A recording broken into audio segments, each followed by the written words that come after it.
Student, हम लोग आज जी मेंस का जो अभी एग्जाम हुआ है उसके कुछ क्वेश्चंस पे डिस्कस करते हैं कि क्या क्वेश्चन आया है और हम लोगों ने क्या देखा है। ठीक है, हम लोग क्या तैयारी किए थे, क्वेश्चन का लेवल क्या हो सकता है ना, कितना ज्यादा हमको मेहनत करना होगा, है ना, ये सारी बात हम लोग देखेंगे। अभी पहले हम लोग एक क्वेश्चन पे डिस्कस कर लें। क्वेश्चन कहता है कि a bar magnet moves with constant velocity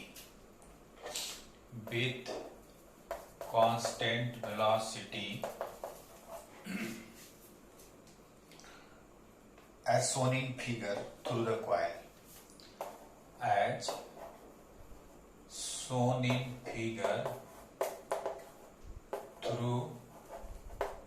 the coil. ठीक है, through the coil. Which of the following option is correct? Which of the, यानी कि क्वेश्चन में है कि which of the option is correct. Which of the option is correct for the deflection of needle of galvanometer.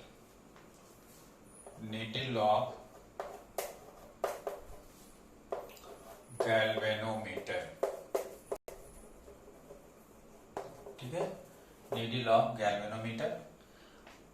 Question का figure आपको दिया हुआ है कि यह गैल्वेनोमीटर है। ठीक है, और इससे एक कॉइल लगा हुआ है, यही कॉइल है,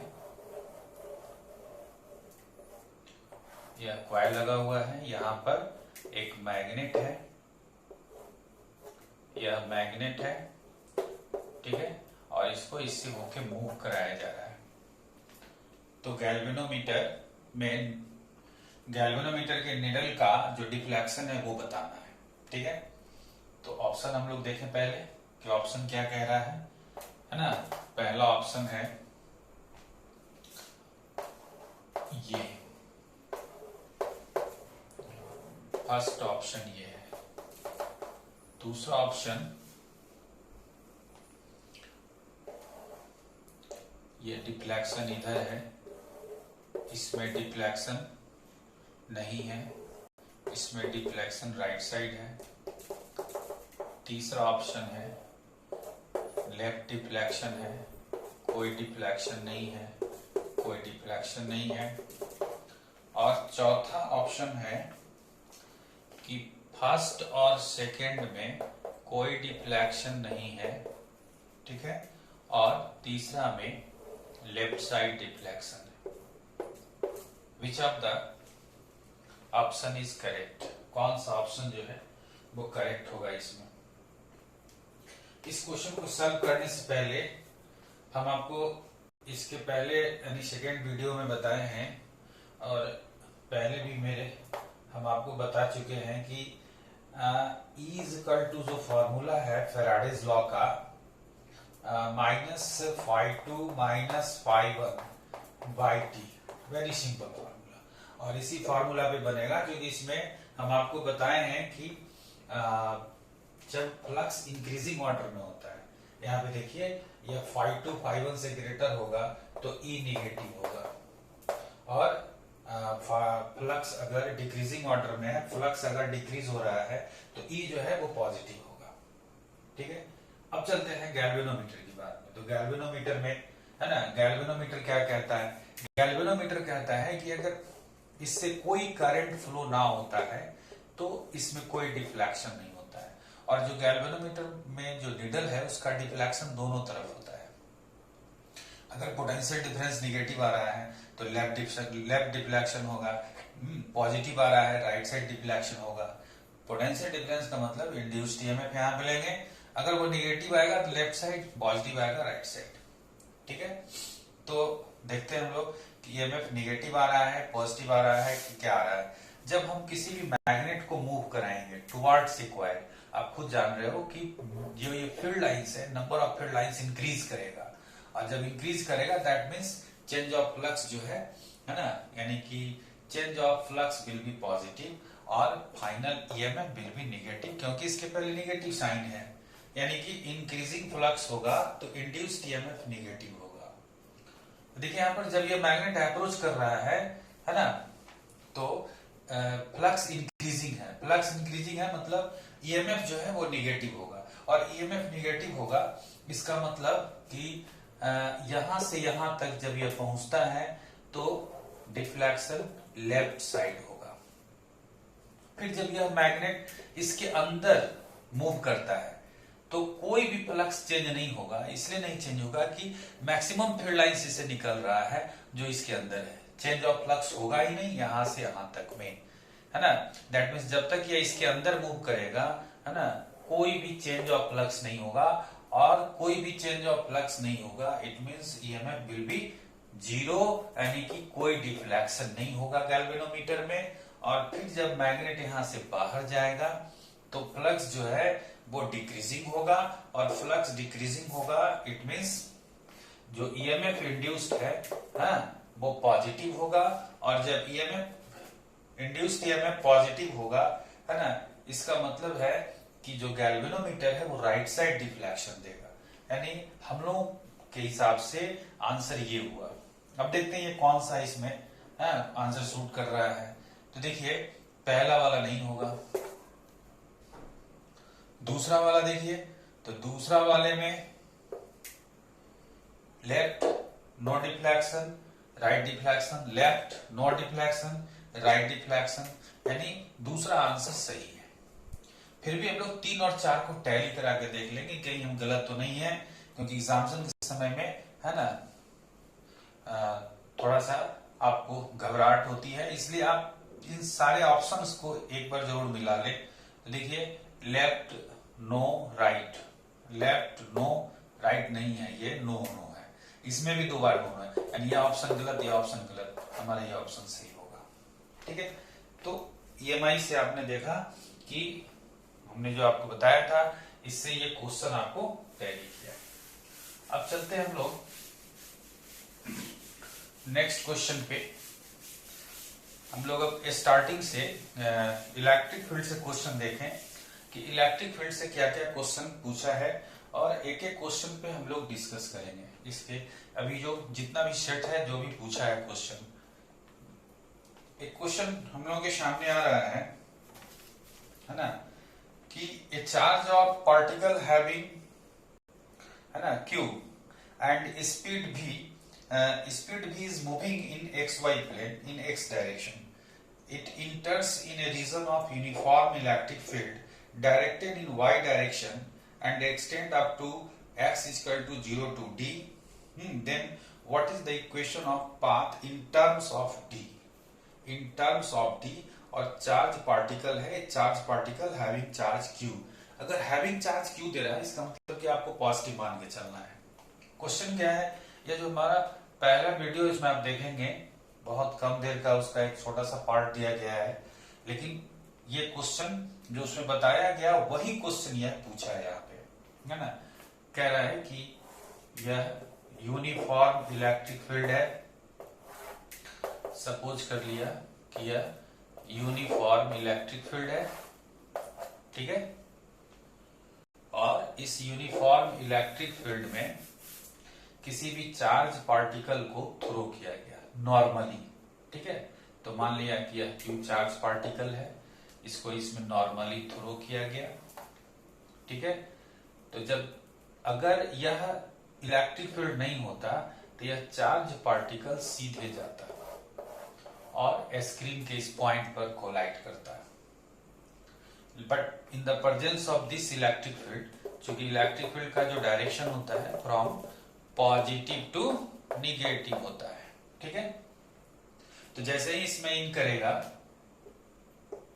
फ्रॉम दिस पॉइंट, यहां से इस डायरेक्शन में फोर्स लगेगा, आप पढ़े हुए हो, अब बताया भी है आपको, है ना, और यह इस डायरेक्शन में मूव करेगा, यहां से स्ट्रेट चला जाएगा, and this deflection will be y। इस डिफ्लेक्शन को हम लोग y मान रहे हैं, यह डिस्टेंस हम लोग d मान रहे हैं, ठीक है, यह डिस्टेंस हम लोग d मान रहे हैं। अब देखते हैं कि y का वैल्यू क्या आएगा, what will be the value of y। ठीक है, y का वैल्यू क्या होगा, जबकि आपका E जो है वो इलेक्ट्रिक फील्ड है, y निकालना है। तो देखिए इसको अगर हम ओरिजिन माने तो इलेक्ट्रिक फील्ड इस डायरेक्शन में है, चार्ज पार्टिकल x डायरेक्शन में मूव कर रहा है, ठीक है ना। और सपोज कर लिया कि यह v दिया हुआ है क्वेश्चन में कि v वेलोसिटी से जा रहा है, तो जैसे ही इसमें इन करेगा क्या होगा, जैसे ही इसमें इन करेगा यहां से इस पर फोर्स लगना स्टार्ट हो जाएगा, और यहां से जब जैसे ही फोर्स लगना स्टार्ट होगा तो यह अपना पाथ जो है चेंज करना शुरू कर देगा, धीरे धीरे या अलोंग द फील्ड जाना शुरू करेगा, क्योंकि किसी भी पॉजिटिव चार्ज पे अलोंग द फील्ड फोर्स लगता है। लेकिन at this point the velocity has only one components, ठीक है, इसका यहां पर uy 0 होगा और ux जो है वो v होगा, ये बताया हुआ है आपको। यहां से यहां तक through this the horizontal component remains constant, यह जो हॉरिजेंटल कंपोनेंट है यह कांस्टेंट होगा और वर्टिकल कंपोनेंट धीरे धीरे वेरी करेगा इसका, ठीक है। तो हमको d निकालना, y निकालना है, y निकालना मतलब डिस्प्लेसमेंट निकालना है, और डिस्प्लेसमेंट का इक्वेशन क्या होगा, y is equal to u by t plus half a by t square, that is y is equal to होगा uy। अब देखिए यहाँ पे uy क्या होगा, uy 0 होगा, ठीक है। तो यहाँ पे हम लोग 0 रखेंगे into t plus half a y t square, therefore y is equal to हो जाएगा half a y t square, ठीक है। अब इसमें क्या करना है, कुछ भी नहीं है, इसमें ए वाई का वैल्यू डाल देना है, टी का वैल्यू डाल देना है, एंड जो आएगा आप ऑप्शन में देख लो, जो आंसर होगा that will be the answer, ठीक है। तो ए वाई कैसे निकलेगा, यानी जब यह चार्ज पार्टिकल इलेक्ट्रिक फील्ड में मूव करता है तो इस पर फोर्स इस डायरेक्शन में y डायरेक्शन में लग रहा है, इसका मतलब इलेक्ट्रिक फोर्स इसको एक्सेलरेशन दे रहा है, और इलेक्ट्रिक फोर्स होगा आपका QE is equal to MA y, therefore AY is equal to कितना हो जाएगा, QE बाई M हो जाएगा, यानी आपको AY का वैल्यू मिल गया। अब आप T का वैल्यू निकाल दो, इस डायरेक्शन में हमेशा वेलोसिटी इसकी भी रही है, ठीक है, क्योंकि इस डायरेक्शन में कोई फोर्स नहीं लगता है, और डिस्टेंस d है, हम मान लेते हैं कि इसमें टाइम t लग रहा है, तो v इज इक्वल टू हो जाएगा d by t, that is t is equal to d by v।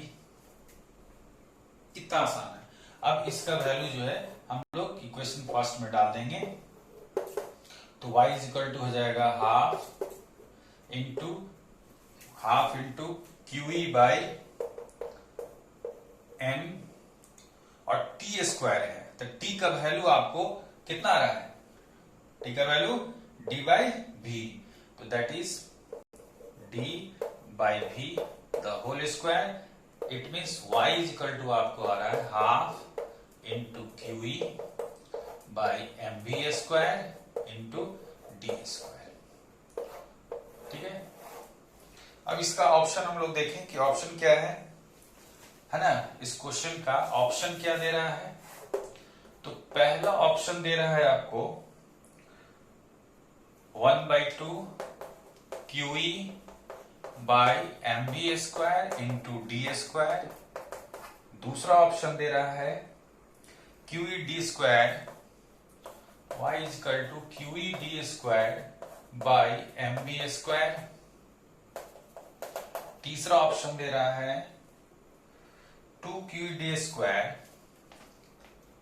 2QE d square by 3MV square, और चौथा ऑप्शन दे रहा है 2QE d square by MV square,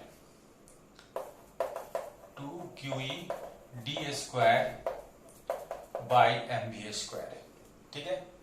अब देखिए आपका क्या है ना, 1/2 QE by MV square into d square, यानी ये ऑप्शन आपका सही हुआ, ठीक है।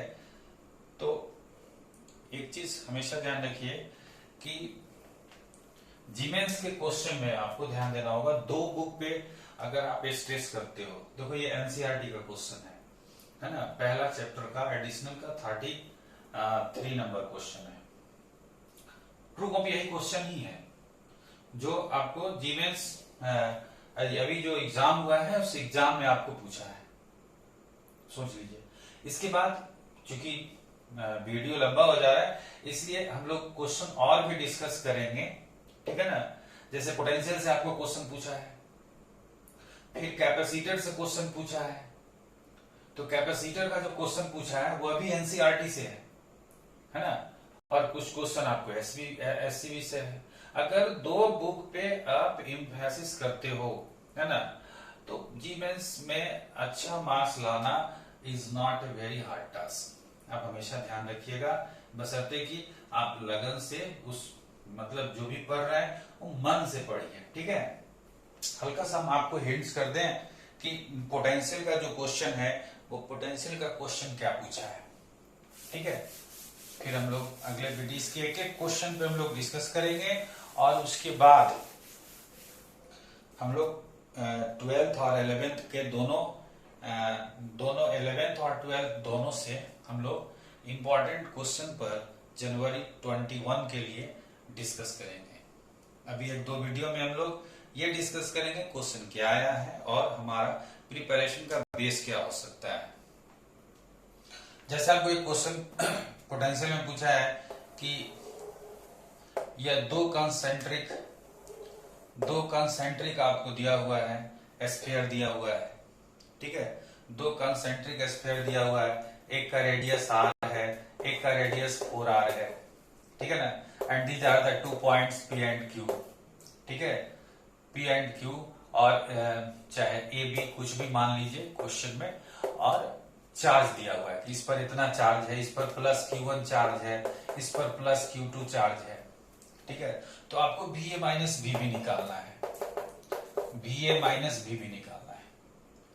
तो ये आपको बताया गया है यहाँ पे, ध्यान दीजिएगा कि दो चार्ज कंसेंट्रिक स्फीयर है, लेकिन पोटेंशियल